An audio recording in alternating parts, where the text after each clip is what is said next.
Hello everyone. We're going to do another major exposure here.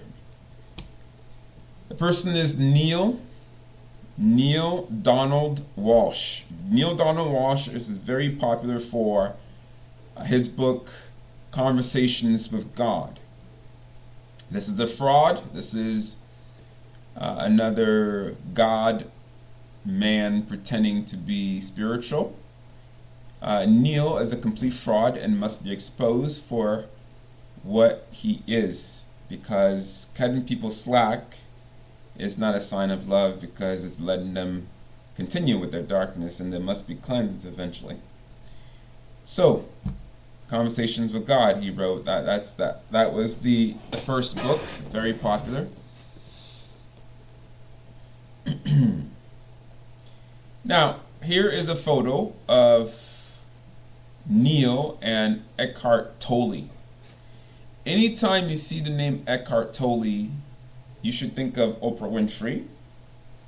And Oprah Winfrey to Neale to the whole entire cast of the film The Secret. And so the association is important here. The fact that we see Neale and Eckhart Tolle together should be a big red flag. They're both frauds, major frauds. Here, this says the evolution of awareness, Neale and Eckhart Tolle, frauds.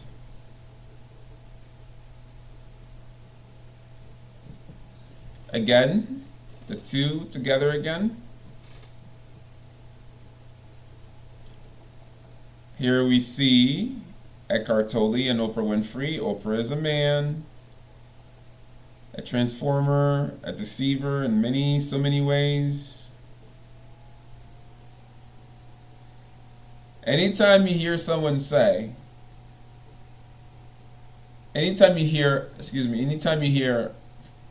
deceivers like Alanis Morissette say that someone is his hero, then you should be cautious. Alanis Morissette is a transformer, so that's why I said he. You should be cautious, because Alanis Morissette, who's his hero? Well, Neale.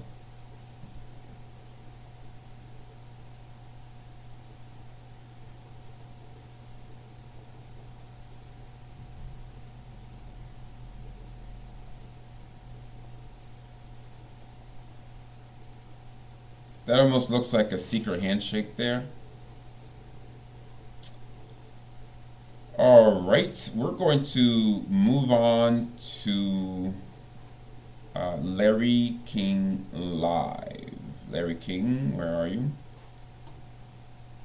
Now, Neale Donald Walsch, his latest book is Friendship with God. There you see its cover. He's the author of Conversations with God, 3 different books. Those conversations on the New York Times bestseller list for more than 130 weeks. He kind of burst on the scene. Are you a minister? No, not, except to the degree that we're all ministers. Where did all this start? Started in the darkest moment of my life, Larry, and everything was going wrong in my life. My career was reaching a dead end. What career was it?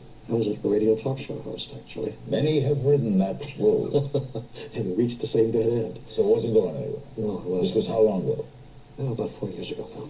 All right. And in addition to that, I was watching my relationship fall apart, my relationship with my significant other. And it wasn't the first time that I'd seen that happen in my life, nor was it the second, nor frankly was it the third. So I realized that there was something I didn't know here about relationships, the knowing of which would change everything. And my health, too, was falling apart as well. I had a lot of chronic problems very early in my life, from lung problems to heart problems to arthritis, and you name it. So I got to the age of 49, 50 years old, and I said, okay, what are the rules? Somebody tell me the rules, because I don't understand how this is supposed to go. I've done what I was supposed to do, or most of what I thought I was supposed to do, but nothing is working out the way I thought it would work out. So I called out in the middle of the night. One night I woke up in the middle of the night, and I was searching for answers, 4 o'clock in the morning. And I went into a darkened house, and I really began screaming out silently inside of myself. What does it take to make life work? Somebody tell me. What are these rules? And what have I done to deserve a life of such continuing struggle? And then I sat on the couch in my living room, stewing in my own juice, as it were, and I asked God. I literally called out and said, Were you a believer? I don't know if I was or I wasn't. That's bullshit. Were you religious? Did you go to church? As a child. How do you not know? Not at that point in my life. But I knew there was this thing called God that was supposed to be real and supposed to be there. And loving and caring. And loving and caring. And so I really called, what I did, I threatened God at that point. I said, God, either come to me now and give me some answers, or I'm out of here. And I was Meaning suicide? Yeah, absolutely. You were that low? I was that low. The And nadir of my existence. And Larry, I heard a voice as clearly as I'm hearing your own now, right over my right shoulder. So clearly that I turned around, I thought literally that someone had come into the room. It's 4:30 in the morning. And the voice said, Neale, do you really want answers to all of these questions, or are you just venting? And I can recall my response after I got over the shock of not finding anyone there. I thought, well, I am venting, but if you've got answers, I'd like to know what they are. And with that, I received the answers to the most astonishing questions and the most extraordinary answers. And as they began coming to me and literally filling my mind, I thought, I've got to write this down. And I found, fortunately, a yellow legal pad. Okay, so he claims that the stories, the conversations of a God, God entered him, basically, right? Or I don't know. Or maybe God projected some sort of light into him, and he was writing down precisely what God said. Okay? He was interpreting it. So he was sort of like the messenger, the precise messenger of God, like a vessel of God, if you like. Anytime you hear people talking like that, you should definitely question it. I haven't found in my lifetime one instance where people have said such a thing come true. The only time that I have heard people is if, like, something like that come true, to be true, is when people talk about source or their own experiences. But this guy he is as bad as, whatchamacallit, the guy in Australia claiming to be Jesus Christ. We're going to skip ahead here. I want you to notice that Neale is on CNN, Larry King Live, CNN, and mainstream TV, media, news. That alone should be enough for you to know that he's control opposition. Anytime you see these major people, very popular, appearing over and over on mainstream TV, they are an absolute fraud. Absolute. Nobody gets on TV who is not part of them, unless that person has to be a snippet of what that person is saying. It has to be controlled. It is possible, but the vast majority of the time, it's not. So, Neale claims to be a man of God. Let's move on to 11 minutes. He talks about, somebody calls in. Instructions require us to interact with each other in ways that make sense in But society. he doesn't say if you're gay or you're supposedly, you're bisexual. Okay, excuse me, that's 14 minutes. Yeah, let's hear this part too. If you're gay or bisexual. So Neale is being posed questions about what God has to say about these things. Or what we should do with the murderer. Simply love the murderer and then do what is appropriate within our human constructions, because on Earth our human constructions require us to interact with each other in ways that make sense in But society. he doesn't say if you're gay or you're supposedly, you're bisexual or anything like that we come to deal with as sin and you're going to repent. Is there hell? Oh, there's no such place as hell. What happens after death is not eternal reward or eternal condemnation, but simply the continued evolution of the human soul. Whew! God. Did you catch that? There is no such thing as hell. I guess that could fool some people or a lot of people, but that's total bullshit. Of course he had to spin it religiously. What happens after death is hell is right now. Okay? You don't have to wait until you die. Hell is right now. Look at the world. Observe the world, ladies and gentlemen. What's happening? People losing their jobs, they're stressed. Some people committing suicide. I mean, what kind of definition are you looking for of hell? Hell is a very difficult situation. Very, very difficult, unbearable. So, there's no such thing as hell? Seriously. Let's move on. He is obviously lying to us. Even the Pope just said on the 20th of July, there's no such place as hell. Even the Pope said there's no such thing as hell? You know, I wonder, maybe I should check that. The Pope said that there's such thing as hell. Isn't the Pope supposed to be like one of those people who like believes in the Bible, and the Bible talks about heaven and hell? I mean, I'm not a religious person, but the Bible does talk about heaven and hell. And a lot of other scriptures, a lot of other holy books, they talk about heaven and hell. Heaven and hell. Hell is real. Paradise or heaven is also real, but not in the way that religion portrays it. Man. So this guy is being sneaked in. This is the second error that I caught. He's been sneaked in to add to the confusion of the New Age movement. The cabal realized that people were waking up and are waking up. Even religious people are waking up. And so they sneak someone in like this to confuse those religious people who are waking up.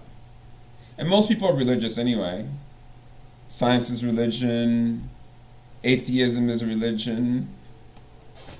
The only thing that's not a religion is truth. Love. But that's another story. So this is what they're doing to add to the confusion. So Neale does talk about things that are true. But then he sneaks in lies like this. As long as he's sneaking in lies, you accept the lies, you're never going to ascend. And God is not a punishing God. The Pope said this. How about guilt? Guilt is, I'd like regret as a better word. I think that fear and guilt are the only enemies of man. I think that Elizabeth used to say a lot. One of my favorite quotes. What do you mean by friendship with God as opposed to your previous books? Well, our relationship with God is like our relationship with each other. It begins with a conversation. If the conversation goes... Not interesting. Let's move on to 14 minutes. 14 minutes and something.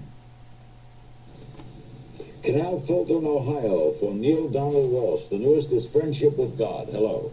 Hi, Neale. Thanks for your inspirational book. My question is there a specific age or a good age when you can start teaching your children about these books? How soon do you start teaching your children about love? From birth. Oh, man. Poor child. You're going to brainwash your child with Neale's lies and darkness. Oh, my God. Calamities. Let's go to the section where he talks about calamities, disasters. 15 minutes. Fully dying. Explain that. Okay, let's go back a little bit. And you talk about God in ways that are a lot... Hundreds and hundreds of people in one swoop. Okay, just go back a little bit. Painfully. Almost there. There we The go. hurricane, the wipeout of homes, the death of hundreds and hundreds of people in one swoop. Painfully dying. Explain that. Why would a good, loving, honest, wonderful God do that? Well, God doesn't cause those things. Could stop it. Good answer. That was a good answer. God does not cause those things. Let's lose the word God. Let's use the word source. Source does not cause those things. And then Larry King says, "Can stop it." Why? Why don't you solve your own problems?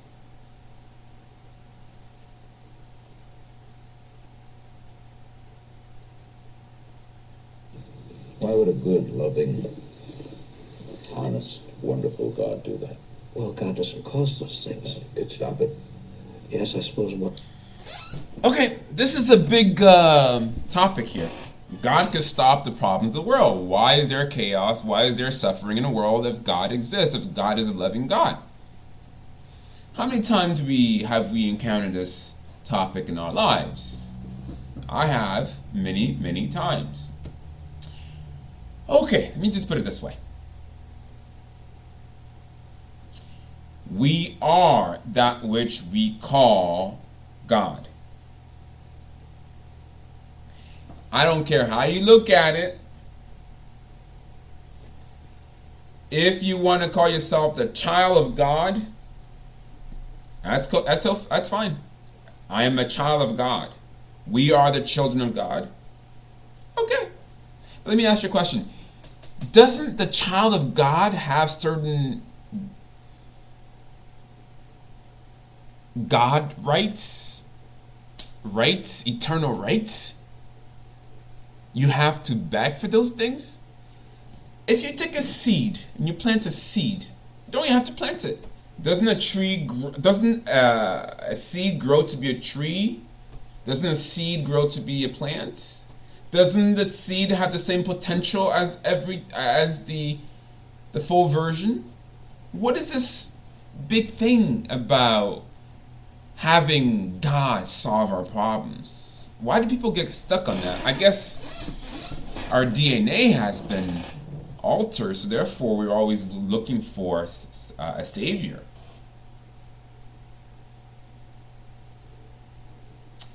If you really understand, even if you're religious and you say, okay, I'm a child of God, I'm a daughter of God, I am a son of God, I am whatever, I'm the child of God, then doesn't that tell you that you are also eternal? It hasn't clicked yet? And if it tells you you're eternal, whatever happens, you will always be eternal. Being eternal means that death doesn't really exist in the way we've been lied to. Energy cannot be created, it can only be transformed, changed. Doesn't that tell you? I don't know, some people just and if you are eternal and nothing can stop that, because you are literally a piece of that which you worship, you are literally the child of God or a piece of the light, then what's the point of stopping you from creating disaster if you don't learn from it?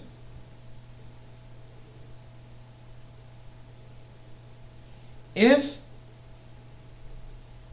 an element of God, an element of source is constantly trying to stop another part of it from creating chaos and evil, when will it ever stop?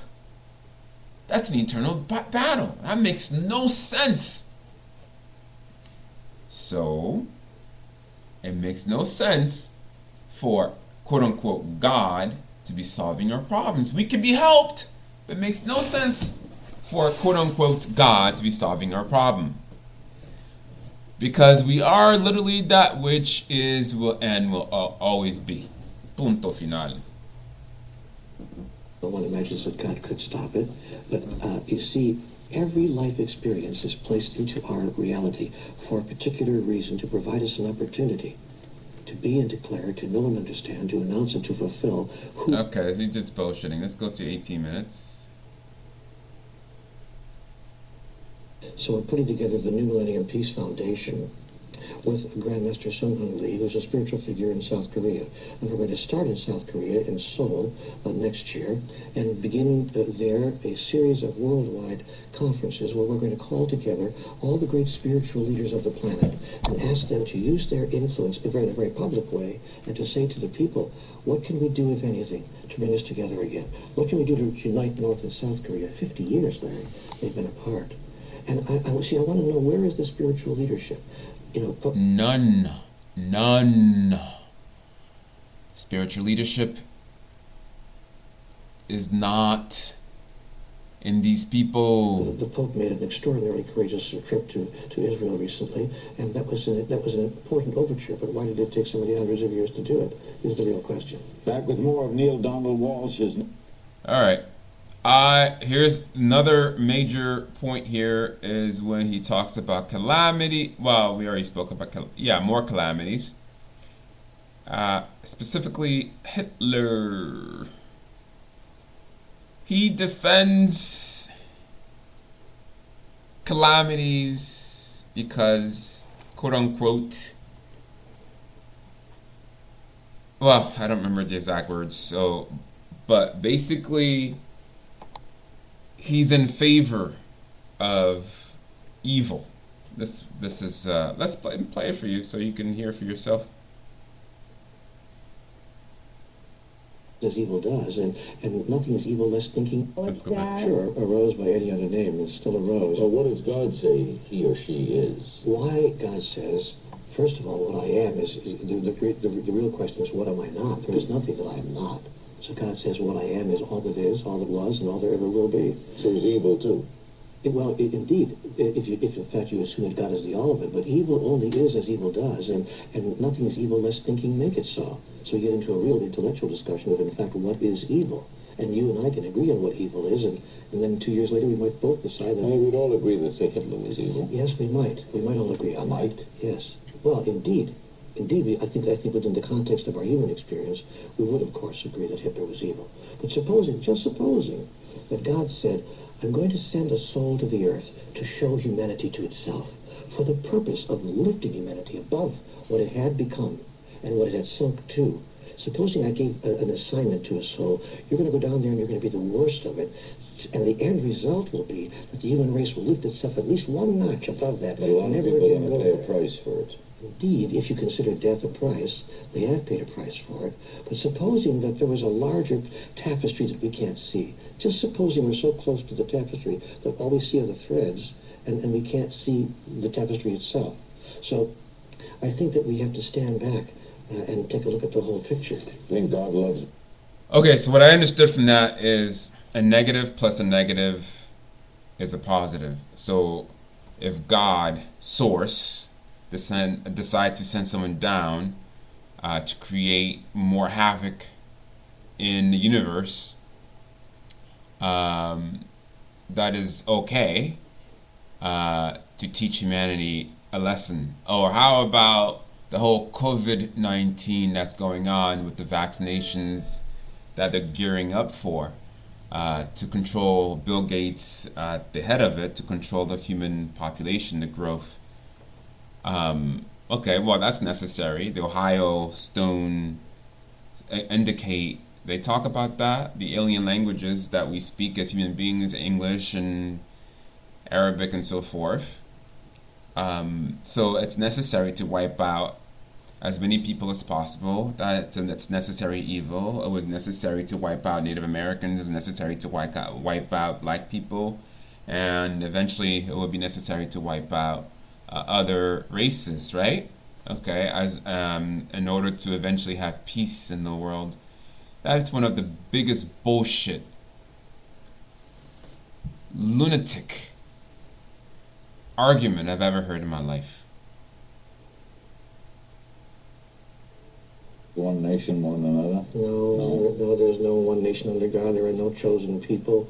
And there's no one who's any more special than another. The idea of superiority is the most seductive idea ever visited upon the human race. And in friendship with God, God said, if you will simply eliminate your idea that you're somehow better than someone else, bring an end to better, every pain on your planet that's inflicted by humans, one upon the other, will go away overnight. Say this to your congregations. God said, I dare you to challenge every rabbi, every minister, every priest, every politician, every natural leader to say to their congregations one interesting sentence. Ours is not a better way. Ours is merely another way. Nobody running for office would say that. Of course, how could they? Because we have to demonize the other person. But what the American public would do if George and Al would stand up on a platform one day and say, you know what, mine is just my idea. It may not even be the best idea. It's just my idea. If you agree with me, fine. If you don't, that's No, fine. listen to your idea. Maybe your idea might work. Exactly. No. And see, then what would happen? But that's too intelligent, except I think the human race is beginning to... We're going to move forward a little bit, people. Watch out. We'll take a break and be back with our remaining moments with Neale Donald Walsch, the author of Conversations with God. The new one is Friendship with God. Don't go away. Larry King is an FTM, by the way. Well, you know, Larry, I want to be real sensitive to this. This is a very sensitive question, of course, and I don't want to be perceived as having made light of what happened during the Hitler experience. But what God said to me at the dialogue, among many comments about Hitler, because he talked about Hitler in the book a lot, actually, but one of the most important things he said about Hitler was, Neale, he said, the horror of the Hitler experience was not only that a Hitler came along, but that so many people went along. Not only that Hitler killed millions of Jews, but that millions of Jews had to be killed for Hitler to be stopped. And so there's a lesson here, and the lesson is that there's a little bit of Hitler in all of us. Oh, man, this guy is full of shit. So, millions and millions of Jews had to be killed for Hitler to be stopped. How about people just listen? Doesn't have to happen. So, if, like the world is right now, most people are not listening. A lot of us, those of us who are putting out information are like, have met with resistance, just, disrespect and abuse, just trying to share the information with the world. It doesn't, the world doesn't, people don't have to die, people don't have to suffer. The apocalypse does not have to happen. It's a choice. So what he is saying is just nonsense. And wiping out a people is wiping out a people. With God, the new one is Friendship with God. Let's go back a little bit. Go away.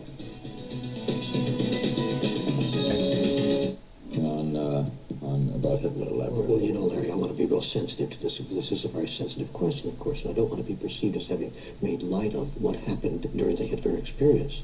But what God said to me at the dialogue, among many comments about Hitler, because he talked about Hitler in the book a lot, actually, but one of the most important things he said about Hitler was, Neale, he said, the horror of the Hitler experience was not only that a Hitler came along, but that so many people went along. Not only that Hitler killed millions of Jews, but that millions of Jews had to be killed for Hitler to be stopped. And so there's a lesson here, and the lesson is that there's a little bit of Hitler in all of us. And wiping out a people is wiping out a people, whether at Auschwitz or at Wounded Knee. And there are degrees, though. Indeed. Indeed there are. And I think that Hitler was sent to us as an example of the lowest degree, the lowest to which we can go, so we will never forget and never go there again. Do you think there's more Yeah, I've heard that argument before. It just sounds stupid. of a spiritual hunger now than ever before? And if so, why? I think because the human race has lost patience with itself. We've looked at how we've... I've lost patience with you. Total patience with you. Called We Are God. God is Love. Neale Donald Walsch. This was posted, forgot who the YouTuber was. But this is a speech that, a seance that Neale had. And I would like to play for you a minute or so of it, where he's talking about God, who God really is. Because at times, when you notice the contradictions, well, not contradictions per se, you notice that he tries to play it off, or and depending on who he's talking to, he'll keep it vague on purpose. Here, he tells you that each person is God. Each individual is God. That is true. But the word God has been diluted and it's been messed with. People have like weird ideas about God, so therefore whatever. God just means light. Okay? Source is light. It's just so everybody has a piece of light, well, most people, a piece of light inside, so therefore they have they're part of the fractal. But religious people, I would say most religious people don't understand it that way. You're not the ultimate collective source or God. You're a piece. The collective source is huge compared to you. But you have the potential and the power that can be brought forth. And you can't do it lying. You cannot do it favoring darkness. So, let's listen to him talk about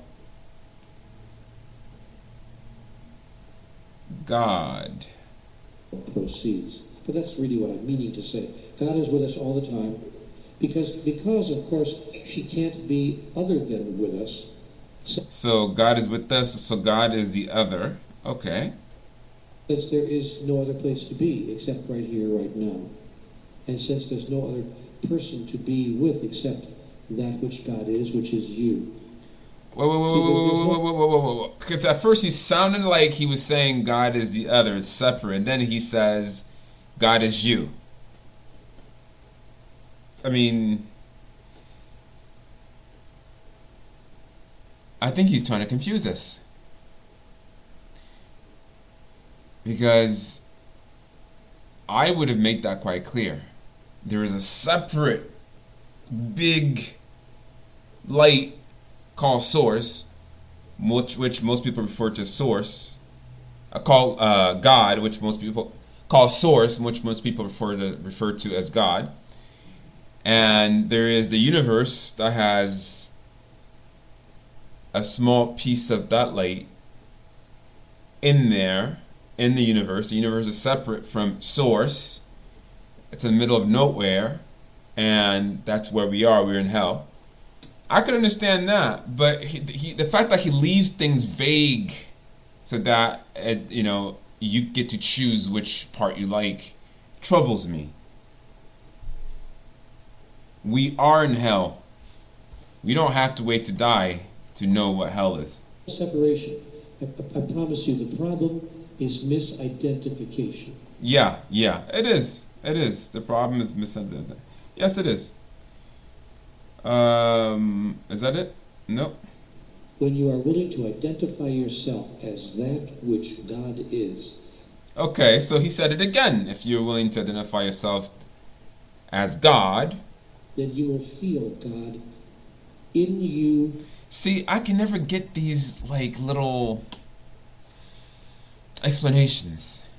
I like it concrete so I can understand for myself. Like, there's a light inside. Show me how to find this light, how to observe this light, how to verify this light. But these people never did that. As you, moving through you now. As you, so and God is you. That God's space, you will have that experience in every word you speak, in every thought that you have, in everything that you do. Is it that way for me every day, 24 hours a day? Of course not. Is it that way for me now more than it ever used to be? Absolutely. Okay, let's summarize here. Neale Donald Walsch is a New Age agent here to confuse people, sneaking in bits and pieces lies so that he can be worshipped. No one who is sincere is going to get that famous all over the mainstream news. Not happening at all. So that's one big clue. Another big clue is he leaves things vague.